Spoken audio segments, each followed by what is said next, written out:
सुधारों के महत्वपूर्ण लक्षण। तो देखिए, अब यहाँ पर मेन फोकस करेंगे हम लोग आर्थिक सुधारों के महत्वपूर्ण लक्षण पर। और महत्वपूर्ण लक्षण की अगर बात करें तो इससे पहले आपने देखा कि आखिर इसमें क्या क्या तर्क देखने को मिलती है आर्थिक सुधारों को लेकर, ठीक है। उसके बाद आप देखोगे देश की आज़ादी के बाद से किस तरह का कंडीशन हुआ वो आप देख सकते हो, और वो सारे कंडीशन में किस तरह का नीति लगाए जा रहे थे, यूज किए जा रहे थे, वो सारे बातों पर आपने फोकस करने का काम कर लिया। आप देख सकते हो यहाँ पर पूरी तरह से नीति यहाँ पर देखने को मिली। तो लक्षण पर अगर फोकस किया जाए तो कहा जा रहा आर्थिक सुधार प्रक्रिया बोले तो इकोनॉमिक्स रिफॉर्म्स प्रोसेस ERP की अवधि में नई आर्थिक नीति NEP न्यू इकोनॉमिक पॉलिसी ने नव उदारवाद को प्रतिबंधित किया। आर्थिक सुधारों के पक्ष में तर्क सरकार द्वारा वर्ष 1991 में घोषित औद्योगिक नीति द्वारा दिया गया। तो इसको BBBI कीजिए, बताइए औद्योगिक नीति जो घोषित किया गया वो कब किया गया? 1991 में, ठीक है। ऐसे औद्योगिक नीति का आप लोगों को लिस्ट ही आगे बताने वाले हैं, ठीक है, क्योंकि किसी भी कंडीशन में फाउंडेशन के साथ बेसिक क्लास और 60-12 वाला मिस नहीं करेंगे, ठीक है, क्योंकि फाउंडेशन में हो सकता है कि अगर आपका बेसिक अगर नॉलेज नहीं है तो कहीं ना कहीं मिस करोगे। तो वहाँ पर बेसिक और 6-12 वाला क्लास अगर आप करते हैं तो बहुत समझ में आप लोगों को आएगा, ठीक है, ये चीज़ है। तो यहाँ पर अब आप देखोगे, अब बताइए 1990 के बाद से ही जब ये 1991 की जो औद्योगिक नीति आई ना, तो आर्थिक सुधार में करने के लिए क्या आप तो विदेशी की कंपनियां नहीं आ सकती थी, लेकिन जब 1991 को औद्योगिक नीति लागू करने के बाद जब विदेशी कंपनियों का आगमन, उन लोगों को भारत में व्यापार करने की जो अनुमति दे दी गई ना, उसके बाद आप देखोगे उसके बाद से जो बेरोजगारी का दूर होना, शिक्षित जो अशिक्षित तबके के लोगों का शिक्षित होना, तकनीकी शिक्षा लेना, हर तरह का चीज़ में वृद्धि देखने को मिल जाती। तो वहाँ पर करना पड़ा सरकार को, ठीक है, लेकिन वहाँ पर कंडीशन डाल दिया गया, है ना। तो वहाँ पर कंडीशन क्या था? पहले तो लोगों का सोच था कि क्या हमारे भारत में अंग्रेज व्यापार करने के लिए आए और धीरे धीरे शासन करने लगे। तो इसलिए देश की आज़ादी के बाद से जो भी औद्योगिक नीति अपने भारत ही खुद करे, लेकिन 90 तक क्या हो गया पता चला, शिक्षा बढ़ रहे हैं, बेरोजगारी भी बढ़ रहे हैं, तो क्या किया जाए? तो यहाँ पर कंडीशन के साथ अलाउ करने का काम किया गया। इसके मूल दर्शन के संक्षेप में परिवर्तन के साथ निरंतरता कहा गया। परिवर्तन के साथ निरंतरता, जाहिर सी बात है परिवर्तन भी होनी चाहिए, किसके साथ? तो कंटिन्यूटी के साथ। निरंतरता बोले तो कंटिन्यूटी नहीं। अब आप देखोगे जैसे सीधी सी बात है, अगर जैसे हम ही लोग पढ़ा रहे हैं आपको, अगर हमारे साथ भी परिवर्तन के साथ निरंतरता दिखता है कि नहीं? हाँ, कि जब भी कोई होते हैं उसको सिलेबस या टॉपिक के साथ उसको वो टॉपिक आप लोगों को दिए जाते हैं और निरंतरता कंटिन्यूटी वो परिवर्तन होता रहता है। अगर साल भर पहले कोई बच्चा कोर्स किया है और अभी आ रहा है तो जाहिर सी बात है नोट्स में भी बदलाव होते हैं, पढ़ाने में भी बदलाव होते हैं। और क्यों? क्योंकि ज़रूरी हो जाता है हर चीज़ में इकोनॉमिक्स और करंट अफेयर को डालना, इकोनॉमिक्स और करंट अफेयर को डालना। बहुत सारा क्वेश्चन तो अभी हम क्वारी कर नहीं रहे हैं, क्यों? क्योंकि बहुत सारा मुद्दा अभी तक हमने आप लोगों को बताया नहीं है। तो धीरे धीरे जैसे मुद्दा बढ़ता जाएगा, मैटर बढ़ता जाएगा, आपको बहुत सारी बातें समझ में भी आते चली जाएंगी। अब सोच लीजिए हिस्ट्री को करंट अफेयर से जोड़िए, कैसे जोड़िएगा? साइंस को जोड़िए, इकोनॉमिक्स तो जोड़ना ही जोड़ना है, ठीक है, ज्योग्राफी को जोड़िए, कॉन्स्टिट्यूशन को जोड़िए, बताइए।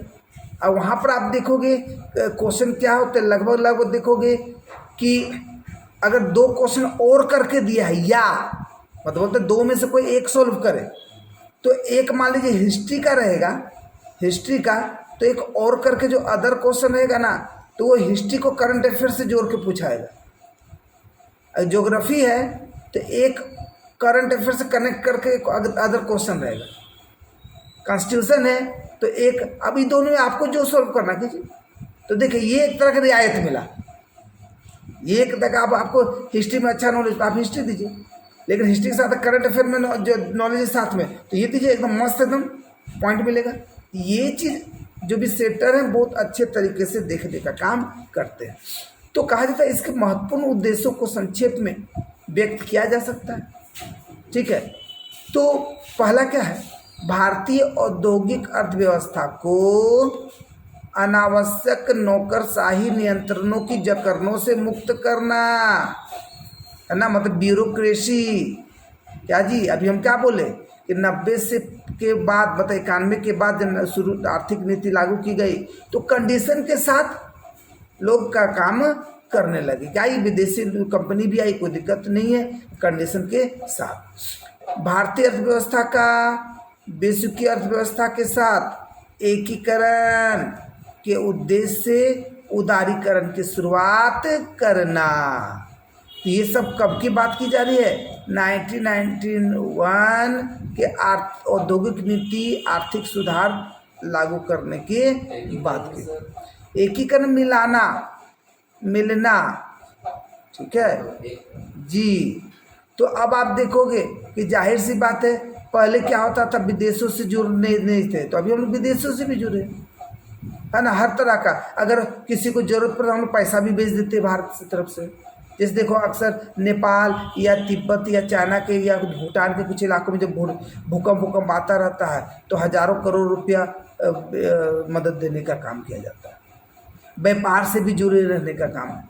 तो यहाँ पर क्या है, तो वो ये सोच के नहीं, अब देखिए ना, हम ही लोग गाँव वाला, हम किसी को पैसा की जरूरत होती दे देते, 10,000 20,000 1 लाख दे देती है, लेकिन हम लोग चाह रखते कि कब वो वापस आए। बात समझ क्या करना चाहिए, चाह रखते हैं, लेकिन देश में क्या होता है, तो वहाँ पर वो सहयोग किया, अब वापस आया तो ठीक है, नहीं तो कोई, जैसे कोई डोनेशन दिया, दान में दिया, तो दान वाला पैसा वापस होता है क्या, कर्जा के रूप में दिया तब तो फिर कोई बात नहीं, तब तो आपको वापस करना है। लेकिन जनरली हम लोग गांव मोहल्ला परिवार में भी क्या करते हैं कि अगर पैसा दिए सहयोग के लिए तो पैसा चाहे ना जो भी दान बोल के दो दे, लेकिन वापस का चाह भी रखते कि भैया हम 10,000 दिए, 5,000 1,000 दिए, तो भैया कब देंगे बोल, ठीक है मदद करेंगे नहीं। तो यहाँ पर क्या कर दिया, भारतीय अर्थव्यवस्था को विश्व की अर्थव्यवस्था के साथ मिला दिया और उदारीकरण की शुरुआत कर दी। प्रत्यक्ष विदेशी निवेश FDI, है ना, इस सब पे अभी पूरा चर्चा करेंगे बाद में। तो प्रत्यक्ष विदेशी निवेश FDI, फॉरेन डायरेक्ट इन्वेस्टमेंट पर नियंत्रणों को हटाना।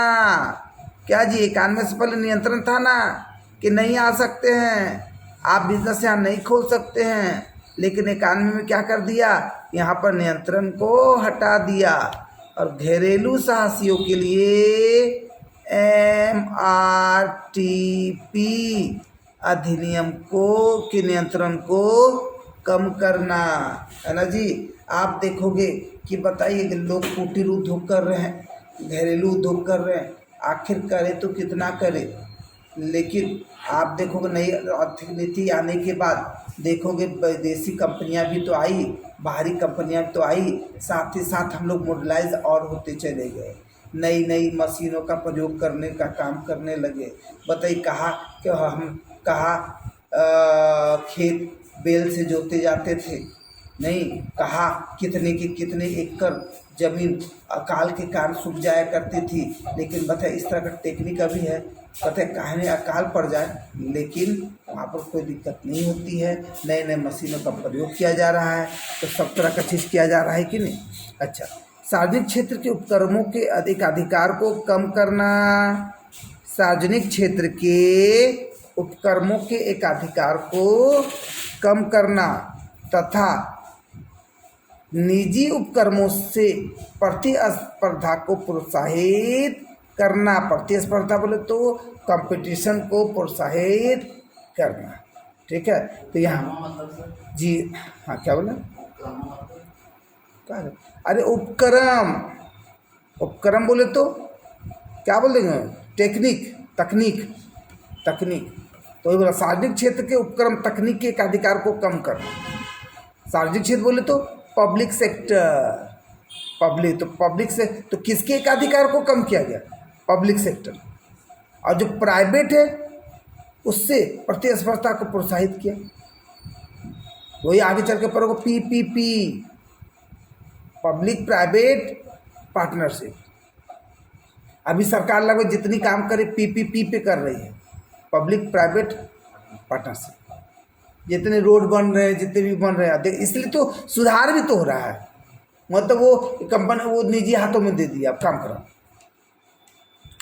तो उससे बहुत सारे रोजगार भी मिल रहे लोगों को, सब काम। और मान लीजिए रोड ही बन रहा है, NH जो बन रहा है, तो बताइए कि एक रोड में कितना लंबा रोड है, कितने लोगों को रोजगार मिला, ठीक है।